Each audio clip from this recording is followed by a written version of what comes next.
Je suis assez âgé maintenant pour avoir fait l'expérience un peu surréaliste de regarder des albums photos avec mes enfants et de voir des photos de mon père quand il était plus jeune que moi. Mon papa avait 24 ans quand je suis né, donc il était bien plus jeune que moi, j'étais quand Jack est né. Et donc j'ai des souvenirs très clairs de lui, de ce à quoi il ressemblait quand il avait mon âge ou quand il était plus jeune que moi. Et en regardant ces vieilles photos, il y a ces souvenirs qui sont revenus en force. Et Jack aussi, d'ailleurs, il n'arrêtait pas de dire, mais on dirait toi ça. Donc il y avait des ressemblances. C'était une expérience presque mélancolique. Genre pas triste vraiment, mais c'était étrange parce que même si mon père est encore plutôt jeune, il a un peu plus de 50 ans, je l'ai vu changer quand même. Quand j'étais gamin, il était en pleine forme physique, genre en pleine forme physique. Il va encore très bien, mais maintenant ses cheveux sont tout gris. Il est un peu plus épais maintenant que quand il avait mon âge, donc je sais à quoi m'attendre. En gros, quand j'étais jeune, mon père, on a des personnalités très différentes. Quand j'étais jeune, mon père était une boule d'énergie. Genre, il ressemblait plus à Jack qu'à moi. Maintenant, il se fatigue. Et on le voit fatigué. Il s'endort sur le canapé comme mon grand-père faisait quand j'étais petit. Quand j'étais jeune, il était extrêmement optimiste. Et maintenant, je le vois inquiet. Alors, je sais qu'en partie, je vois tout ça aujourd'hui parce que je ne suis plus jeune, je suis plus âgé aussi. Et donc, mon père me permet de voir des aspects de lui-même qui ne me permettaient pas de voir quand j'étais petit. Mais ce n'est pas tout. Mon père qui était dans mon esprit, genre solide comme du fer. Mon père, c'était la personne constante dans ma vie. Mon père a changé. Et il change encore. De bien des manières, il a changé pour le mieux. Et d'autres manières, il a souffert des changements qui viennent avec le fait d'être un homme un peu plus âgé. Mais en tout cas, il n'est pas pareil maintenant qu'il était avant. Et cette réalité-là est au cœur de plusieurs de nos plus grandes craintes de nous-mêmes, et sur nous-mêmes, et de nos plus grandes assurances concernant Dieu. Donc, comme je dis, on est dans la deuxième semaine de cette série où on parle des attributs de Dieu. La semaine dernière, on a vu que Dieu est indépendant, c'est-à-dire il existe entièrement en lui-même, il n'a besoin de rien d'extérieur ou de quelque chose ou de quelqu'un d'extérieur pour être ou pour agir. Et donc aujourd'hui, on va voir une extension plutôt naturelle de cet attribut-là. On va voir le fait que Dieu est immuable. Allez. Alors le mot immuable, c'est un mot un peu compliqué pour simplement dire que Dieu ne change pas. Dieu est immuable, il ne change jamais. Dans le psaume 102 que vous avez lu si vous étiez dans vos groupes de communauté cette semaine, on va focaliser plutôt sur les versets 25 à 28, mais regardons un peu le contexte quand même. Le début de ce psaume est une lamentation solide. On ne sait pas exactement ce qui se passe dans la vie du psalmiste ou du peuple de Dieu s'il parle de manière représentative. Mais ce n'est pas trop ce qui est important ici. Ce qui est important, c'est ce que le psalmiste ressent par rapport à sa situation. Le verset 1 dit « Prière d'un malheureux lorsqu'il est abattu et qu'il expose sa plainte à l'Éternel. » Donc déjà, c'est une bonne nouvelle de savoir qu'on peut exposer nos plaintes devant l'Éternel. On peut lui dire quand on est abattu, quand on est malheureux. Et cet homme dans le psaume, il va vraiment mal. Il est tellement désespéré et faible qu'il oublie de manger, qu'on voit au verset 5. Il pleure de désespoir sur le jugement de Dieu, versets 10 à 11. Mais après avoir dit à Dieu son sentiment concernant sa situation, et de l'avoir dit pendant assez longtemps, pendant 18 versets, il se rappelle, il se réconforte en se rappelant de la fidélité continuelle de Dieu. Il se rappelle que Dieu fait bonté, qu'il reste fidèle à son peuple. Il fait bonté aux faibles et aux nécessiteux, comme on voit au verset 19 à 23. Et donc il dit tout cela, il raconte cette fidélité continuelle de Dieu, et puis à la fin du psaume, il dit quel est le fondement de sa confiance dans la fidélité de Dieu. Et le fondement de sa confiance en la fidélité de Dieu, c'est la réalité que Dieu ne change pas. Donc, lisons à partir du verset 26. « Autrefois, tu as fondé la terre, et le ciel est l'œuvre de tes mains. Eux, ils disparaîtront tandis que toi, tu restes là. Ils vieilliront tous comme un vêtement, tu les remplaceras comme un habit et ils céderont la place, mais toi, tu es toujours le même. Et ton existence n'aura pas de fin. Alors le psalmiste est honnête concernant sa douleur, mais il se rappelle de ce qui est vrai. Il se rappelle que ce qu'il ressent en ce moment n'est pas nécessairement ce qui est vrai. Ce qui est vrai, c'est que Dieu est fidèle. Et il sait que Dieu va continuer d'être fidèle parce que Dieu ne change pas. La terre périra, mais toi, tu restes là. Le ciel disparaîtra, mais tu es toujours le même. La semaine dernière, on a vu que Dieu est totalement indépendant. Lui seul a l'asiété, ce qui veut dire que lui seul existe en lui-même et suffit à lui-même. Et par définition, s'il existe en lui-même, son existence ne dépend de rien d'extérieur à lui-même. Ce qui veut dire que rien ne peut arriver qui peut le changer. Comme on lit dans Jacques 1, verset 17, « Tout bienfait et tout don parfait viennent d'en haut. Ils descendent du Père des Lumières, en qui il n'y a ni changement, ni l'ombre d'une variation. » Alors nous, on entend cela et on le comprend. Dans le contexte limité de cette discussion, on peut le saisir. Mais si on est honnête, on doit admettre qu'à d'autres moments, il nous est quand même plus difficile de le croire. On sait que Dieu ne change pas intellectuellement, mais on a du mal à le croire, même juste en lisant nos Bibles. La plupart des chrétiens, s'ils lisent leur Bible, et malheureusement, ce n'est pas certain que les chrétiens lisent leur Bible, la plupart des chrétiens ont tendance à graviter vers le Nouveau Testament. Donc la deuxième partie de la Bible qui raconte l'histoire de la vie et du ministère de Jésus-Christ et puis du début de l'Église. C'est hallucinant. Le nombre de chrétiens qui ne lisent jamais la première partie, l'Ancien Testament, qui raconte l'histoire du peuple d'Israël, le peuple de Dieu avant la venue de Jésus-Christ. Ou s'ils le lisent, ok, tout le monde lit l'Ancien Testament, s'ils le lisent, ils ne lisent que les psaumes et les proverbes. Ok? Mais soyons pas trop durs avec ces gens-là, qui ne lisent que les psaumes et les proverbes de temps en temps. Même si je ne suis pas du tout d'accord qu'il faut faire comme ça, qu'ils font bien, et je vous encouragerai jour et nuit de lire toute la Bible au moins une fois par an si c'est possible. Je comprends quand même pourquoi les gens ont du mal à le faire. L'Ancien Testament n'est pas facile. Et une des raisons pour lesquelles l'Ancien Testament n'est pas facile, c'est que Dieu, tel qu'on le voit dans l'Ancien Testament, peut au premier abord paraître assez différent de Dieu tel qu'on le voit dans le Nouveau Testament.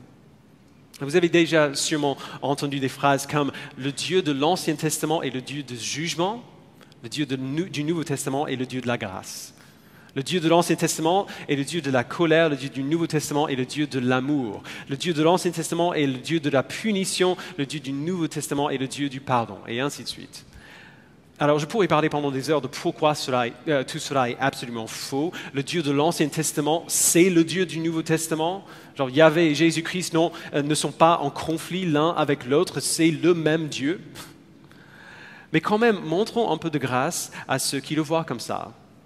Pour vous qui avez lu toute la Bible, honnêtement, vous n'avez pas fait l'expérience de lire un passage dans l'Ancien Testament et de vous sentir vraiment alourdi et presque opprimé et de vouloir courir au Nouveau Testament pour vous rassurer de la grâce de Dieu? Vous avez déjà fait cette expérience-là?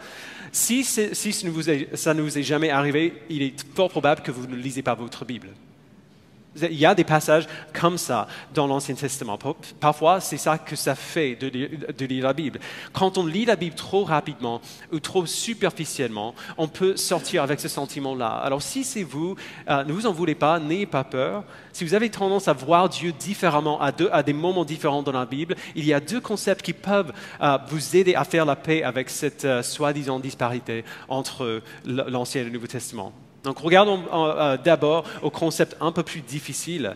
On l'appelle les opérations, voilà, c'est déjà dessus depuis combien de temps?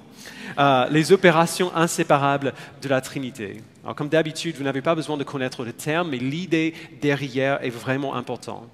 Ce mot Trinité veut simplement dire que ce que la Bible veut dire quand elle parle de Dieu. La Bible dit qu'il y a un Dieu et que ce Dieu unique a éternellement existé en trois personnes distinctes, le Père, le Fils et le Saint-Esprit. Alors, je n'ai pas le temps d'expliquer en détail comment ça marche, et donc je vais vous donner la version courte. Je n'en sais rien, et personne d'autre ne le sait non plus. Okay? Donc, c'est fait. Tellement souvent, les gens séparent inconsciemment l'œuvre des trois personnes de la Trinité. Ils pensent par exemple que le Père est à l'œuvre dans l'Ancien Testament, que c'est lui le Dieu un peu dur, et que le Fils et l'Esprit sont à l'œuvre dans le Nouveau Testament. Mais les opérations inséparables de la Trinité disent simplement que dans tout ce que Dieu fait, les trois personnes de la Trinité sont toujours à l'œuvre ensemble. On ne peut pas séparer l'œuvre du Père de l'œuvre du Fils. On ne peut pas séparer l'œuvre du Fils de l'œuvre de l'Esprit, et ainsi de suite. Dans l'Ancien Testament, le Père, le Fils et l'Esprit agissent toujours ensemble. Et dans le Nouveau Testament, le Père, le Fils et l'Esprit agissent toujours ensemble. Tout ce que Dieu fait, il le fait dans les trois personnes de la Trinité. Tout ce qu'ils font, ils font ensemble en tant que le seul vrai Dieu. Alors cette réalité-là devrait corriger ces idées que nous avons de Dieu qui semblent différentes dans l'Ancien Testament que dans le Nouveau. Même si c'est difficile pour nous de l'imaginer, quand le Père a envoyé les fléaux en Égypte, qui était là en train de le faire avec lui? Le Fils. Le Fils était là, et il était en train de faire l'œuvre du Père avec lui. Quand Jésus guérissait les gens dans le Nouveau Testament qui étaient là avec lui, le Père, le même Père qu'on imagine comme étant un Père dur et un Père de jugement dans l'Ancien Testament. Quand on voit Dieu faire des choses dans l'Ancien Testament qu'on n'attribuerait pas naturellement à Jésus, il faut toujours nous rappeler que le Fils était là avec le Père et il agissait avec lui pour réaliser ce même but, quelle que soit l'œuvre que le Père faisait. Alors, le deuxième concept utile pour nous, c'est un peu plus facile et dans la théologie, on l'appelle la révélation progressive. Alors, la révélation progressive dit que même si Dieu est toujours le même, il ne dit pas tout à son peuple, il ne dit pas à son peuple tout ce qu'il y a à savoir tout en même temps. Il se révèle par des étapes progressives. Donc, à la création, il montre qu'il est le créateur. À Moïse, il donne son nom, Yahvé, le grand je suis. Après l'Exode, il donne au peuple sa loi, le standard de justice qui révèle son caractère parfait. Par la loi, il montre au peuple qu'ils ne pourraient jamais être parfaits eux-mêmes parce qu'ils n'arrivent jamais à obéir à la loi.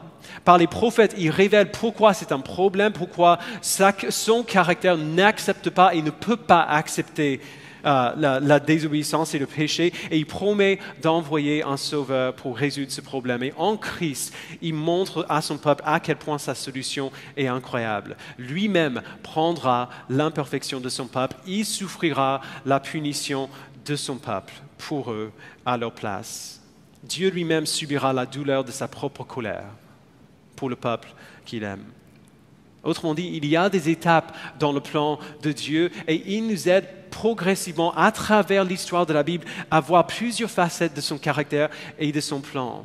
Mais Dieu lui-même est le même à chaque étape. Le fait qu'on ne voit pas tout d'un coup dès le début de la Bible ne veut pas que Dieu change. Il se révèle petit à petit pour révéler des facettes différentes de sa personne progressivement. Alors tout cela nous rappelle que du début de la Bible jusqu'à la fin, nous apprenons à connaître Dieu progressivement, mais Dieu lui-même ne change pas. C'est Lohan qui l'a dit jeudi soir au groupe de communauté, plus on lit la Bible en entier, et plus on voit clairement que c'est le même Dieu qui agit partout. Si on a l'habitude de lire toute la Bible, on voit très clairement que c'est le même Dieu qui agit du début à la fin. Le Dieu de l'Ancien Testament est le Dieu du Nouveau Testament. Il ne change pas, il est immuable. Alors, voilà ce qu'on entend par l'immuabilité de Dieu. Dieu ne change jamais. Et maintenant qu'on l'a vu, prenons un instant pour réfléchir sur ce que cette réalité change pour nous. D'abord, elle change la manière dont on voit Dieu. L'immuabilité de Dieu, le fait qu'il ne change jamais, c'est la garantie de sa fidélité. C'est ce qu'on voit dans le psaume 102. Le psalmiste parle honnêtement de ses sentiments par rapport à sa situation, versets 1 à 10. Il se rappelle de la fidélité continuelle de Dieu, versets 11 à 24. Et puis, dans les versets 25 à 29, il se repose dans la vérité que ce Dieu fidèle ne change jamais. Et donc, il sera aussi fidèle dans l'avenir qu'il a été dans le passé. Il y a toutes sortes de promesses dans la Bible, des choses que Dieu va faire pour son peuple. Certaines de ces promesses se sont déjà réalisées, ont déjà été accomplies. Et pour ces promesses, on peut voir, alors qu'on lit la Bible du début à la fin, on peut voir comment Dieu a accompli ces promesses-là. On peut voir qu'il était fidèle pour faire ce qu'il a dit qu'il allait faire. Certaines des promesses qu'on trouve dans la Bible n'ont pas encore été accomplies, on attend encore. Alors, on a parlé de ça pendant toute la série dans l'Avent.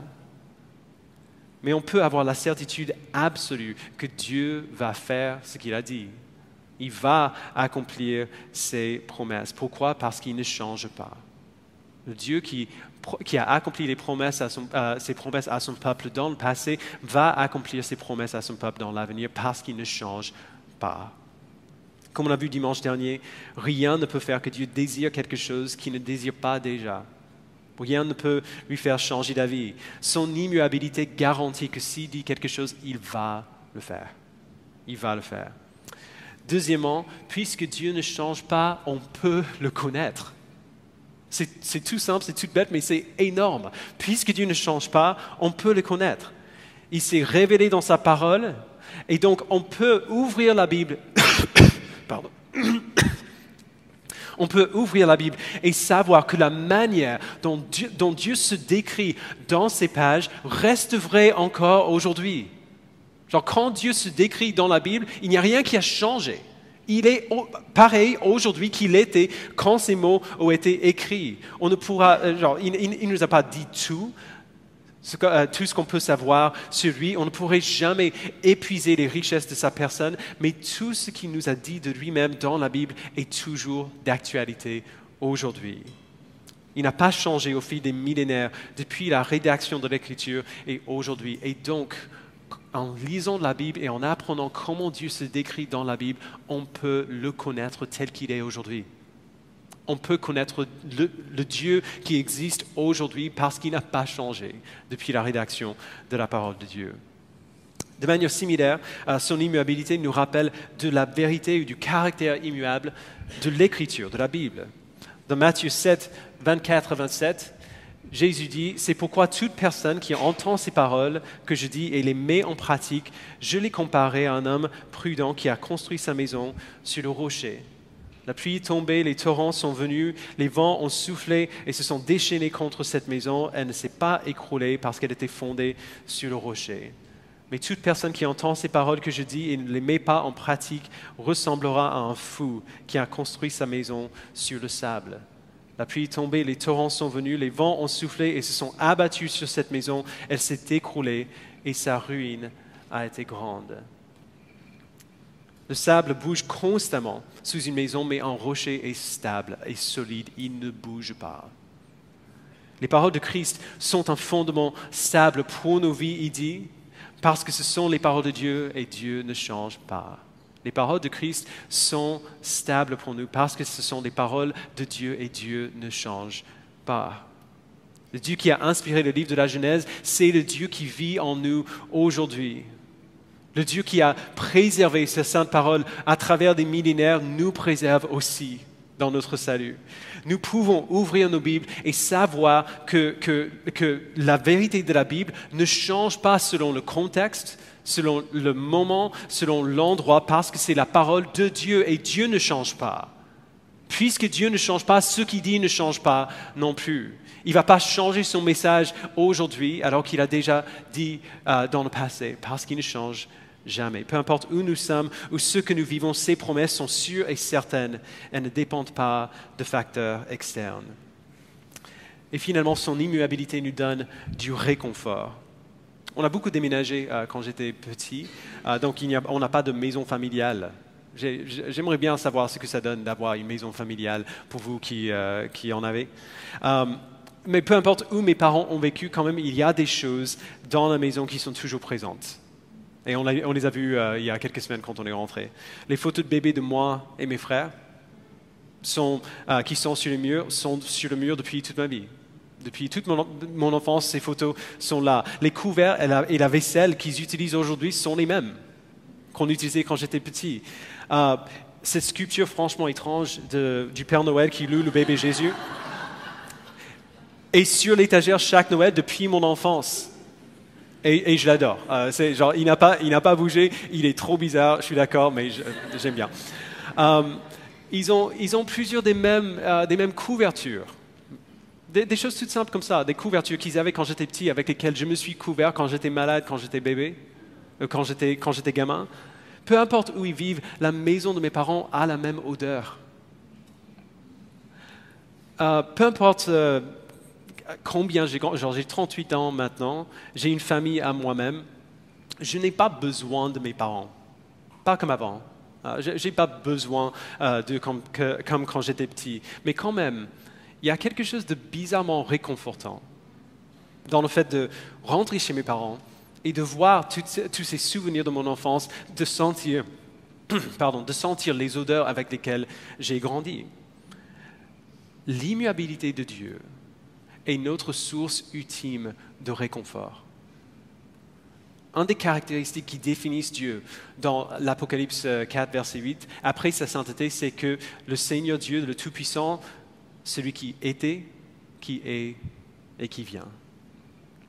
On trouve du réconfort dans la puissance et dans la sainteté et dans la sagesse et dans la bonté de Dieu parce que nous lisons ces choses sur lui dans la Bible et nous savons que le Dieu incroyable que nous voyons dans ces pages, qui montre sa puissance et sa sagesse et sa bonté à son peuple, c'est le même Dieu qui vit en nous.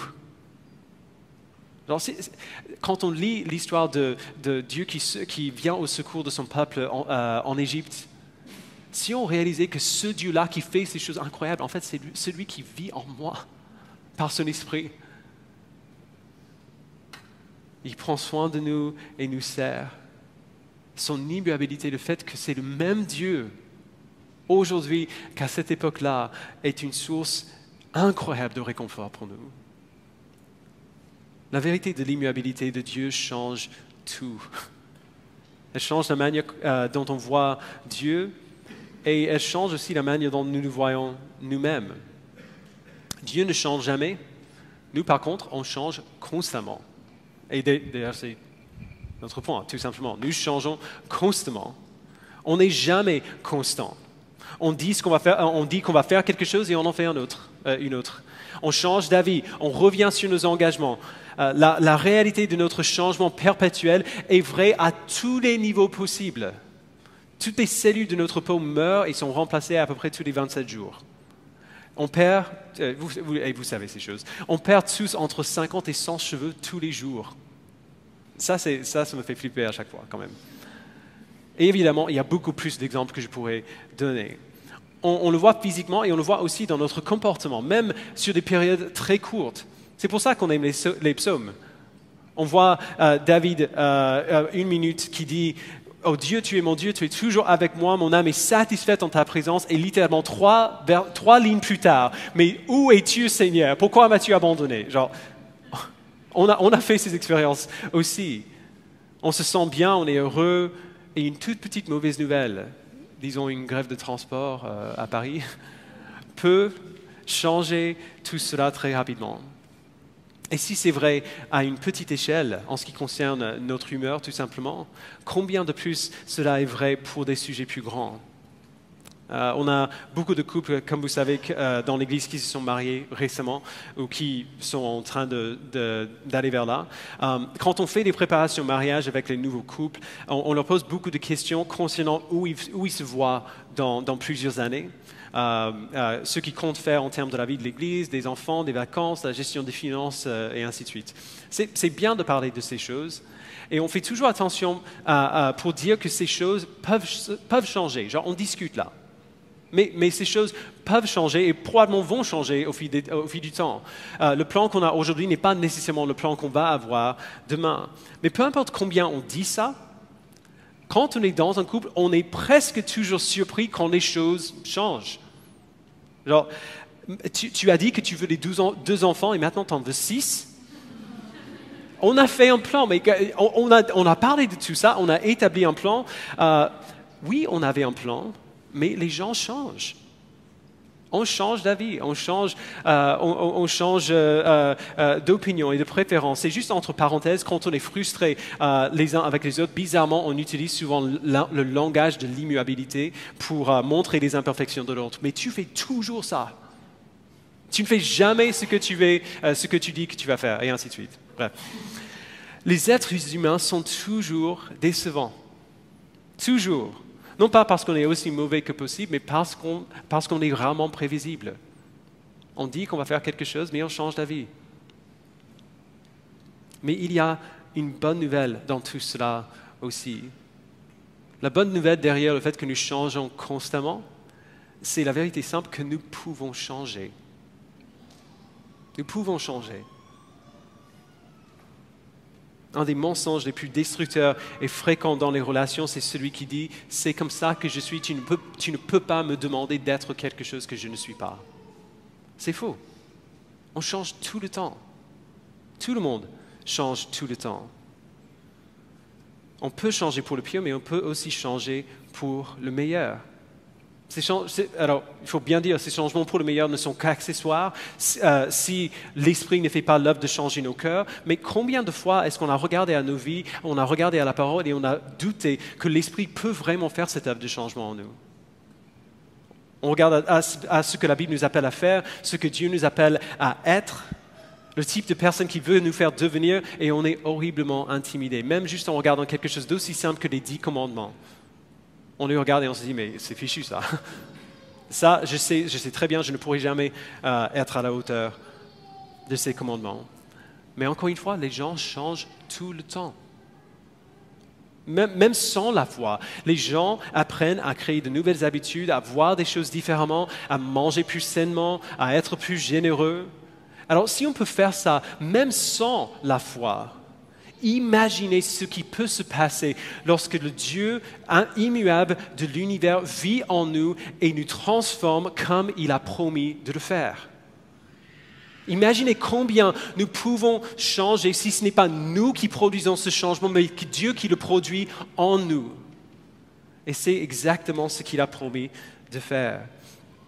Dans Ézéchiel 36, versets 26 à 27, Dieu dit à son peuple, « Je vous donnerai un cœur nouveau et je mettrai en vous un esprit nouveau.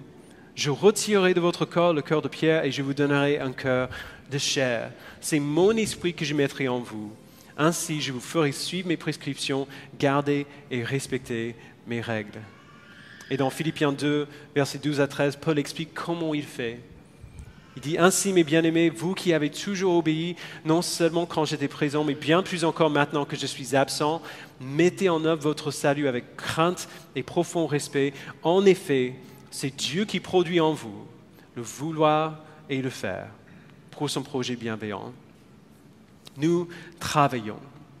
Nous résistons au péché et nous grandissons dans la discipline spirituelle et nous nous servons les uns les autres. Et dans tout ce travail qu'on fait, on grandit en conformité à Jésus-Christ. Et on grandit bel et bien en conformité à Jésus-Christ parce que c'est Dieu, le Dieu immuable d'Abraham, le Dieu immuable de Jacob, le Dieu de Moïse qui ne change pas, qui travaille en nous pour nous conformer à l'image de son Fils, en appliquant l'œuvre accomplie de Jésus-Christ à nos cœurs et à nos vies.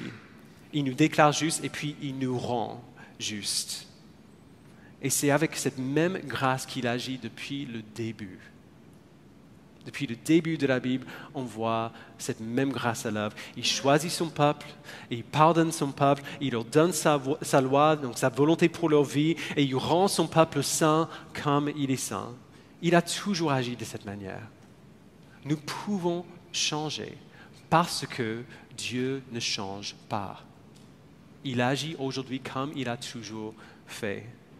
Le Dieu qui a transformé les saints de l'Ancien Testament et du Nouveau, le Dieu qui a pris un meurtrier et qui l'a fait devenir l'apôtre Paul, le Dieu qui a pris le péché ultime, le meurtre de son Fils, et qui par ce péché a œuvré le salut pour tout son peuple, ce même Dieu œuvre encore en nous aujourd'hui pour nous changer. Il ne change jamais, ce qui veut dire que nous pouvons changer.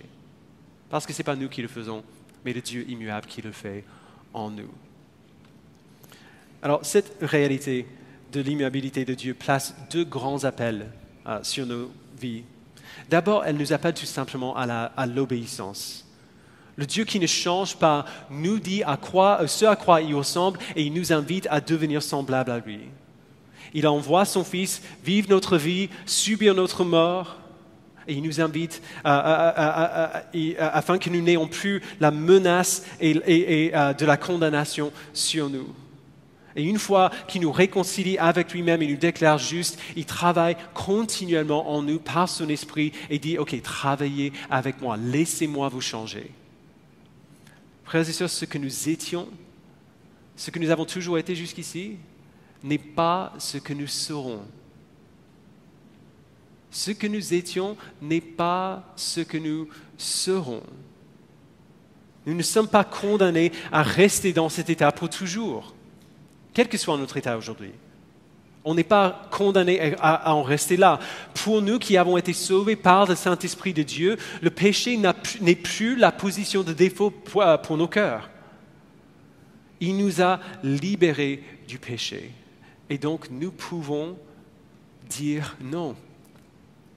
Nous ne sommes plus obligés de dire oui au péché. S'il y a une vérité que je prie tout le temps que vous saisissiez, presque plus que tout autre, c'est celle-ci. Grâce à l'œuvre de Christ pour nous, le péché n'est plus inévitable. Le péché n'est pas inévitable pour les enfants de Dieu. Nous pouvons choisir de parler avec justesse et avec humilité de notre chef au travail plutôt que de nous plaindre de lui derrière son dos. Nous pouvons le faire.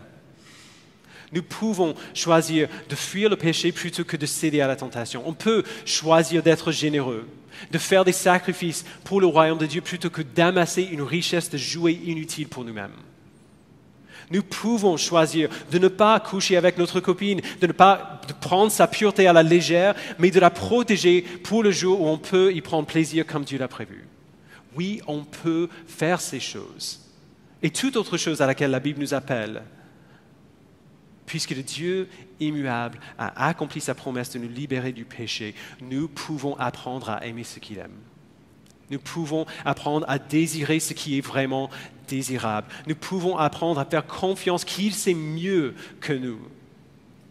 La réalité de notre Dieu immuable nous appelle à changer par son esprit à son image. Donc ça, c'est la première chose. Cette vérité nous appelle à l'obéissance. La deuxième chose, la vérité de l'immuabilité de Dieu expose notre idolâtrie et nous invite à placer notre seul espoir en Dieu seul. Combien on est poussé à placer notre confiance dans des choses instables, dans ces choses qui ne pourraient jamais supporter le poids de notre confiance.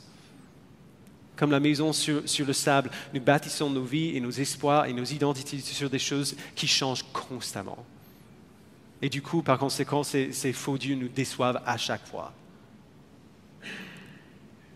Il est difficile de voir à quel point cette tendance à nous confier dans des choses inconstantes, notre tendance à l'idolâtrie dans nos propres vies est persistante. Et donc, pour nous aider à le voir, pensez à la manière dont on parle du mariage, encore une fois. Les gens citent très souvent 1 Corinthiens 13 au mariage. Je ne sais pas à combien de mariages auxquels vous avez assisté où on a cité ce passage-là. La plupart des gens, même les non-croyants, ont entendu ce passage, mais j'ai toujours hésité à l'utiliser. Jusqu'ici, je n'ai jamais utilisé ce passage dans les mariages. On lit dans ce passage, donc 1 Corinthiens 13, verset 4, « L'amour est patient, il est plein de bonté, l'amour n'est pas envieux, l'amour ne se vante pas, il ne s'enfle pas d'orgueil. » Il ne fait rien de malhonnête, il ne cherche pas son intérêt, il ne s'irrite pas, il ne soupçonne pas le mal, il ne se réjouit pas de l'injustice, mais il se réjouit de la vérité. Il pardonne tout, il croit tout, il espère tout, il supporte tout. Alors j'ai entendu ce passage cité à des mariages avant, et ma réaction pessimiste à chaque fois, c'est « bonne chance ». Il n'y a aucun mariage depuis toute l'histoire humaine, aucun mariage n'a pu être fidèle à la promesse de ce type d'amour. Aucune relation, tout point, n'a été à la hauteur de cet amour-là. Le mariage ou les amitiés très très proches sont des outils diagnostiques merveilleux. Ils nous permettent de voir très très rapidement à quel point on aime mal les autres, à quel point on ne peut pas faire ça. On n'est pas toujours patient et plein de bonté. On est souvent envieux, on est souvent orgueilleux.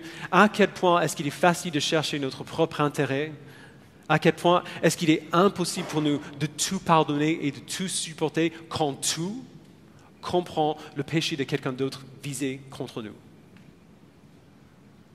Finalement, ce passage, j'ai toujours du mal à le citer à des mariages, mais en fait, je lisais un livre de Jen Wilkin récemment qui parlait justement de ce passage. Et en lisant ce livre, je me suis rendu compte qu'elle avait raison. Ce passage a plus de sens quand on réalise qu'il ne décrit pas notre amour, mais l'amour immuable de notre Dieu qui fait grandir en nous. Donc, je le savais déjà, mais c'est là où je me suis rendu compte que finalement, il y a peu de passages qui sont plus appropriés pour citer dans un mariage. Parce qu'il y a peu de passages qui décrivent mieux ce qui se passe dans un mariage ou dans une relation très proche. Ce passage décrit le type d'amour que nous ne pouvons parfaitement recevoir que de Dieu lui-même. Et donc, ce passage, dans le contexte d'une relation très proche, nous rappelle que l'autre, mon époux, mon épouse, mon ami, n'est pas à la hauteur de cet amour auquel nous sommes appelés. Nous ne pouvons pas être le Dieu de quelqu'un d'autre.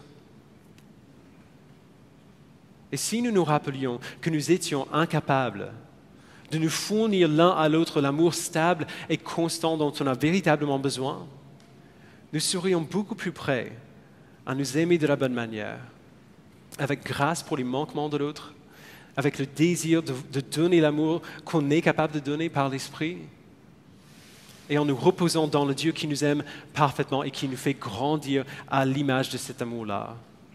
Il y a un seul qui ne change pas, et lui seul est Dieu.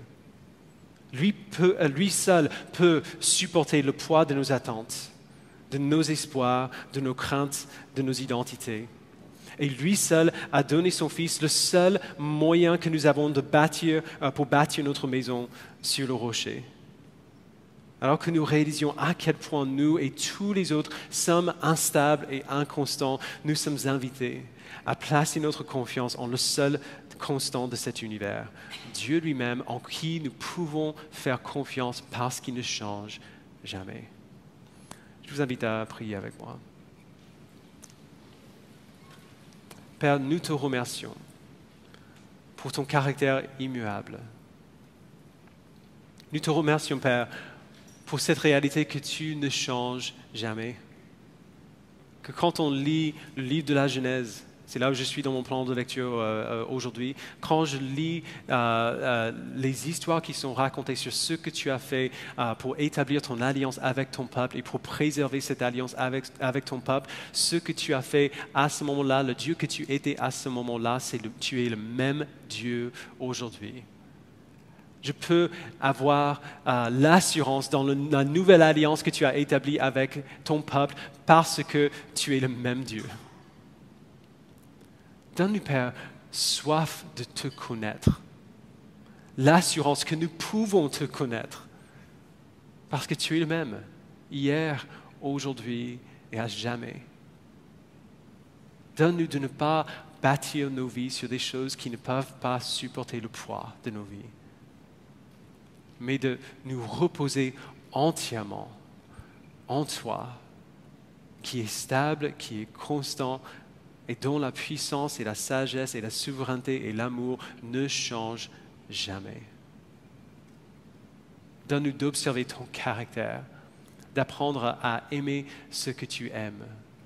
Parce que si tu as aimé quelque chose il y a des milliers d'années, tu les aimes encore aujourd'hui, et donc ces choses-là sont véritablement dignes d'aimer. Donne-nous d'obéir à tes paroles, parce que tes commandements nous révèlent qui tu es et ce que tu aimes. Donne-nous de faire confiance en toi, que ce que tu dis de nous est vraiment la meilleure chose pour nous. Ce que tu nous dis de faire, ce que tu nous appelles à être, c'est vraiment ce qu'il y a de meilleur pour nous. Et ce que tu déclares de nous en Jésus-Christ ne bouge pas. Nous pouvons avoir l'assurance de notre salut, non pas parce que nous ne changeons pas, mais parce que toi, tu ne changes pas. Et tu nous as déclarés justes en Jésus-Christ. Donne-nous de reposer dans ces vérités merveilleuses. Au nom de Jésus-Christ, nous le prions. Amen.